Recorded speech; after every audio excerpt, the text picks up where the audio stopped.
So I'm a little late to the party, but I recently have been playing a little game that you might have heard of called Genshin Impact. The game has literally taken the gaming community by storm, with it being one of the most top streamed games on Twitch on the first month of its release. The game features a large cast of characters, all in an anime style, and it's like a waifu collecting simulator, and I can't lie, it's pretty damn addicting. Now, before I even played the game, I was told it was a gacha game, a term that I heard so many times but I never actually understood what it meant, and to this day I don't really fully understand the terminology, but over the couple of weeks I've been playing this game, I kinda get the idea. The gacha system and its mini titles are kinda hard to really explain, but today I'll attempt to go into detail and explain why these games are so damn addicting and why they could potentially be pretty damn dangerous. We'll also take a look at Genshin Impact as a gacha title and discuss why it's different from the other titles and at the same time why it also could be pretty dangerous. Anyways, my name is Quasi and this is just a game.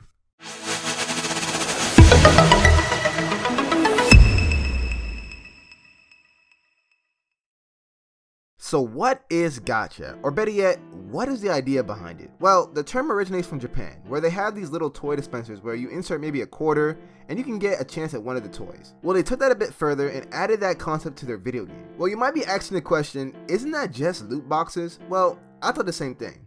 The difference lies within what's inside these loot boxes. So typically the AAA titles, their loot boxes usually contain items that don't necessarily give you an advantage within the game.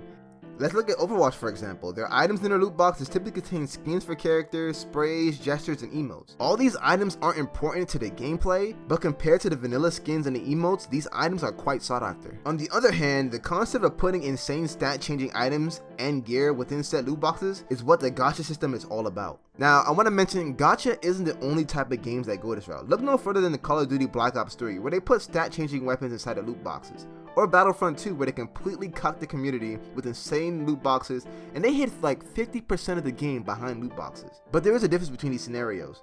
Call of Duty and Battlefront are AAA games, meaning there's a $60 price point to play these games. So when you hit us with all these insane microtransactions and high majority of the game behind loot boxes, it will upset the fan base. These games have been looked at as their franchise's worst titles simply because of how poorly the developers and publishers handle the microtransaction system. I want to mention that yearly sports titles are also a little different from gacha games, like Madden Ultimate Team and NBA 2K21's My Team.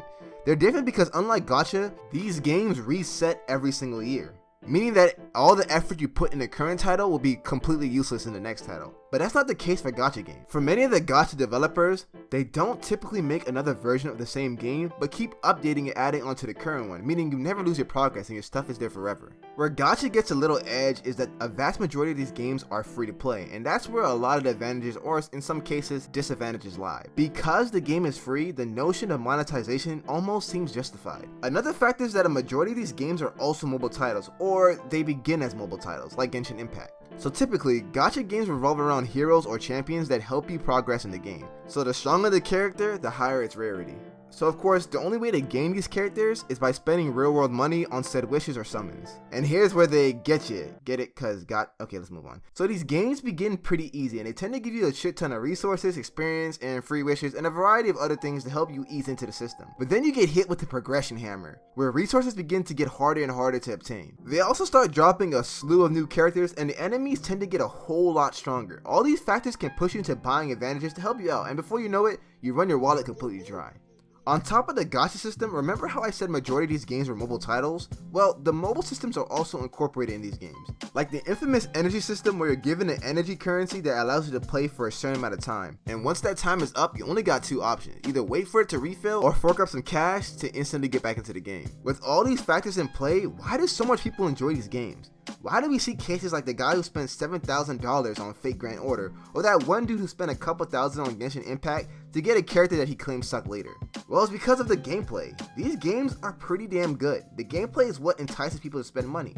If spending money means more time in the game and an easier progression, well hell, people are just gonna throw cash at it. But with that being said, how does Genshin Impact stand out? I know you've seen countless videos on this game getting millions and millions of views. Heck, the game has made 60 million in its first week. So just how good is Genshin Impact? And how much of the gacha formula does it really use?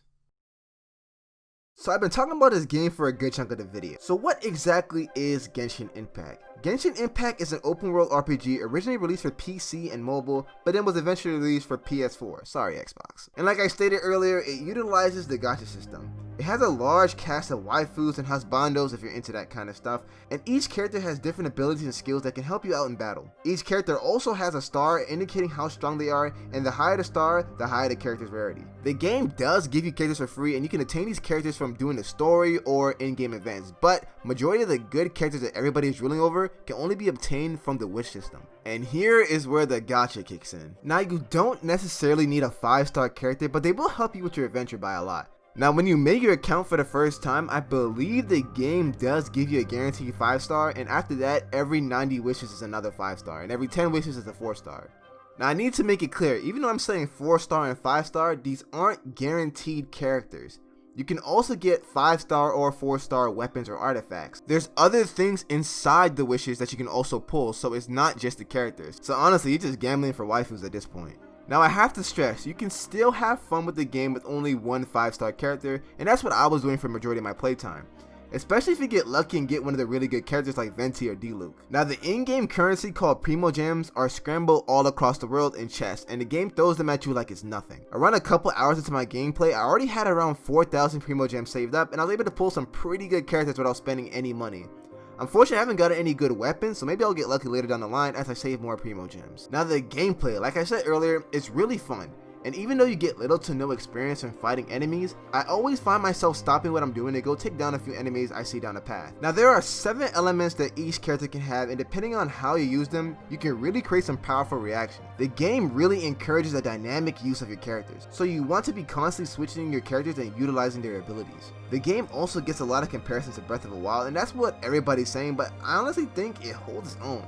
It reminds me more of the Tales game, but with more emphasis on team dynamics and switching. The world is actually pretty huge, so exploring the world by itself will take you hours. And the story here is okay, I haven't completed it yet, so I can't actually give my insight on it, but the production value of this game is really impressive, given the fact that this is actually a free-to-play game. Now not everything is sunshine and rainbows. The way you level up your characters isn't something I'm a fan of. Basically, you have to collect these items that give your characters a huge boost in experience, that in turn level them up faster. You gain little to no experience from fighting the monsters in the world, and when I say little, I mean little. Fighting some of the bosses might grant you like 30 to 100 experience, which might seem like a lot, but when you need like 13,000 to jump from level 10 to 11, it's really noticeable. As of now, I have a lot of experience books, but I can see myself running out pretty quick if I want to get all my characters to a decent level. So the advice that me and many other people would give is just to focus on one character so you don't run out of material so fast. There are other issues like the resin system, which basically acts like a mobile cooldown, limiting on how much time you can play a day. But the biggest issue is the performance. I still to this day have the original PlayStation that came out on day 1, and the frame rate in this game is really unstable. It's especially noticeable when I'm pulling off a bunch of attacks on screen and the game feels like I'm lagging on an online game. Now I know I'm not the only one with this problem. I've heard so many people on PS4 Pro having the same issues. So I pray MiHoYo drops an update or something that can help remedy this problem, because it's only so much I can take. So in terms of the gacha system, it doesn't necessarily get in the way of the enjoyment of this game. But however, if you really get unlucky with your wishes, progressing to the midpoint of the game might be a little challenge, because the free characters they give you aren't necessarily the best ones. The wish system is essentially gambling, and I've seen countless videos roaming around YouTube with YouTubers spending thousands of dollars on summons just to get a specific character. And the game can kind of be predatory. Some sections of the game allow you to use 5-star characters for like a trial period, and it'll give these characters like really strong artifacts, really good weapons, and really buff stats to give them the appearance of being really strong so that you can spend more money on them. Also, what I think is kind of crazy is the fact that this game has a battle pass and a wish system. We've seen modern day gaming dump the idea of loot boxes and go for a battle pass system because of how predatory loot boxes can get. So it's kind of crazy to see that this game has both systems in it. So the mobile aspect and the gacha aspect is pretty strong, but this game makes up for it with its intricate but addicting combat and a large amount of content it has to offer for all the new players. So does the gacha system really get in the way with the enjoyment of Genshin Impact?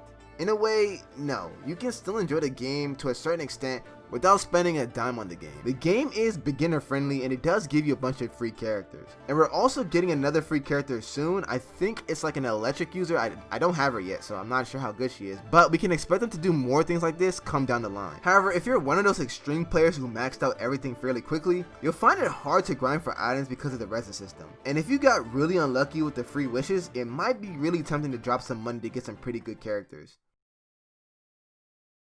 Genshin Impact is a fun game, but with the odds of the 5-star characters and the constant in-your-face cash grabs, I can see the issue the game might face down the line. But regardless of that, I'm still having a lot of fun. My team is pretty decent, and I haven't spent a dime on the game yet. I got super lucky with my free wishes and spending my primo gems because I did end up getting Klee and Jean, who are pretty good characters that's been helping me out a lot. But what I can say, I was still having a good time even when I didn't have these characters. But what are your opinions on Gacha and its systems? Are you enjoying Genshin Impact as much as me, or are you just hearing about it for the first time? I would love to know. Anyways, thank you guys for joining me today. My name is Quasi, and this was just a game.